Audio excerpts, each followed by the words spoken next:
PhD जो एक time पे सबसे ज्यादा प्रेस्टिजियस डिग्री हुआ करती थी, आज पीएचडी स्कैम के नाम से जानी जाती है। स्टाइपेंड ना मिलने से लेके पब्लिकेशंस में करप्शन, ये सब कुछ पीएचडी स्टूडेंट्स फेल करते हैं और जैसे तैसे उनकी पीएचडी तो पूरी हो जाती है, लेकिन उसके बाद जॉब नहीं मिलती। आज हम डिस्कस करेंगे पीएचडी की ग्राउंड रियलिटी और जानेंगे कि इस प्रॉब्लम का सॉल्यूशन क्या है। हे एवरीवन, मैं उर्विका फ्रॉम कॉलेज विद्या। JRF यानी जूनियर रिसर्च फेलोशिप 37,000 हो चुकी है, विच साउंड्स डिसेंट, राइट? बट अगर आप दिल्ली, बैंगलोर या मुंबई जैसी जगह पर रहते हैं तो ये स्टाइपेंड आपके लिविंग एक्सपेंसेस कवर नहीं कर पाता। पारस एक रिसर्च फेलो हैं IIT में। उन्होंने ग्लोबल हेल्थ क्राइसिस पे काफी काम किया और ये फेलोशिप उन्हें मिली inspire scheme funded by India's department of science and technology से। लेकिन यहाँ पर एक प्रॉब्लम थी, स्टाइपेंड डिले। उन्होंने एक लैपटॉप लिया था इंस्टॉलमेंट पे अपनी रिसर्च के लिए, लेकिन स्टाइपेंड पेमेंट डिले की वजह से उनका क्रेडिट स्कोर गिर गया और सेविंग्स प्लान भी क्रैश हो गया। और उनके पेरेंट्स किसान थे, इसी वजह से पारस को अपने फ्रेंड से कर्जा लेना पड़ा ये सारे फंड्स क्लियर करने के लिए। डॉक्टर दीपेश दिवाकरन, जो करियर साइंस रिसर्चर हैं, अपने लिंक्डइन पोस्ट पर बताते हैं कि उन्होंने 30 पीएचडी स्कॉलर्स जो इंडिया के डिफरेंट स्टेट से आते हैं उनसे बात करी, जिसमें उन्हें पता चला 91% पीएचडी स्कॉलर्स फाइनेंशियली स्ट्रगल करते हैं। 73% पीएचडी स्कॉलर्स ने एक ना एक बार पीएचडी क्विट करने के बारे में सोचा है। 57% PhD scholars part time job करते हैं अपने डेली सर्वाइवल के लिए। And 34% PhD scholars severe mental health crisis face करते हैं और उन्हें उनकी यूनिवर्सिटी से कोई सपोर्ट नहीं मिलता। और ये सिर्फ फाइनेंशियल या मेंटल स्ट्रगल्स की बात नहीं है। 62% स्कॉलर्स को लगता है कि उनके गाइड्स उनके काम का सारा क्रेडिट ले जाते हैं। ग्लोबल स्टडीज कहती हैं कि पीएचडी स्टूडेंट्स में एंजाइटी एंड डिप्रेशन सबसे ज्यादा देखा जाता है कंपेयर टू जनरल पॉपुलेशन। अब बात करते हैं करप्शन की। क्या आपको पता है IIT एंड IISc जैसे बड़े इंस्टीट्यूशन भी करप्शन एंड प्लेजियरिज्म से परेशान हैं? एक रीसेंट केस में हैदराबाद की उस्मानिया यूनिवर्सिटी ने प्लेजियरिज्म चेक मैंडेटरी कर दिया पीएचडी थीसिस के लिए, जिसके बाद 30 to 40 सिमिलैरिटी इंडेक्स के साथ प्लेजियरिज्म केसेस आए। यही नहीं, यूनिवर्सिटी के पास 900 थीसिस आई थी, जिसमें से 200 थीसिस में 40 to 50% कंटेंट प्लेजराइज था और किसी में 90% तक। कई इंस्टीट्यूशन पीएचडी स्टूडेंट्स को लायबिलिटी समझते हैं, उन्हें बर्डन माना जाता है, ना कि एसेट। ऐसा कुछ मैथ्यू प्रफुल्ल मोहन जो कहते हैं, जो कि डॉक्टोरल स्टूडेंट हैं, अपने लिंक्डइन पर।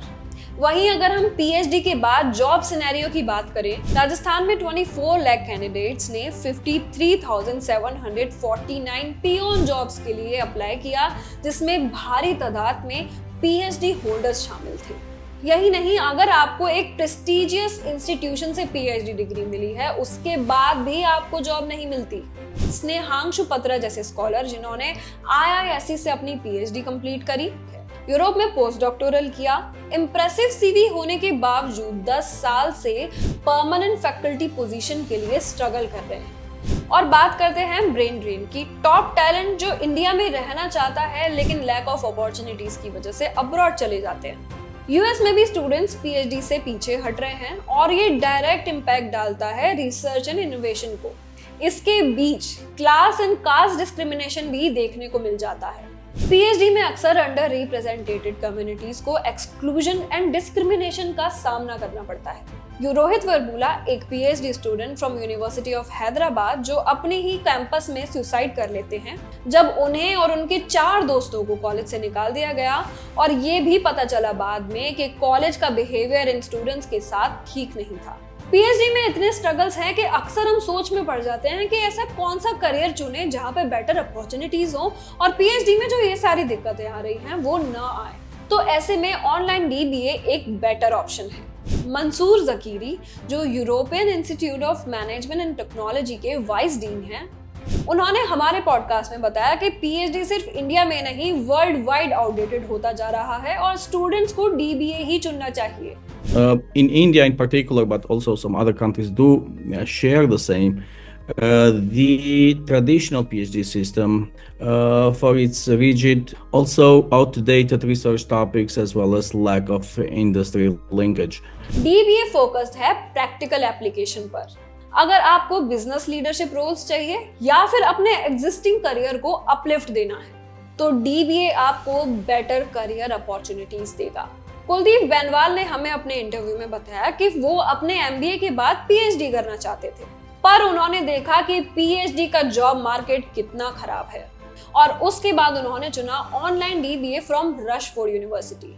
और आज वो एक बड़ी कंपनी में काम करते हैं with good salary. DBA programmes internationally recognised हैं और बिजनेस चैलेंजेस को सॉल्व करने में फोकस करते हैं। आप अपने करंट जॉब के साथ साथ स्टडी तो कंटिन्यू करोगे, लेकिन इसके साथ एक इंटरनेशनल नेटवर्क भी बिल्ड करोगे। और इसकी बाकी इंफॉर्मेशन के लिए डिस्क्रिप्शन में दिए गए लिंक या कॉलेज विद्या की वेबसाइट विजिट करो।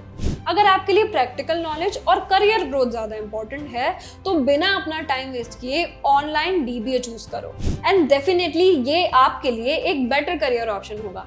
PhD का जॉब मार्केट कितना खराब है ये तो आपने देख ही लिया है, तो आज ही ऑनलाइन DBA एक्सप्लोर करना शुरू करो। और अगर तुम जानना चाहते हो कि नेक्स्ट वर्ल्ड वॉर कैसे और किस पर होगी, तो ये वाला वीडियो देखो। आपसे मिलते हैं जल्द अगली वीडियो में। ये वीडियो अगर आपको पसंद आई तो लाइक एंड शेयर करें। तब तक के लिए take care and happy learning. अपने लिए सही ऑनलाइन यूनिवर्सिटी ढूंढना आसान थोड़ी ना है दोस्तों।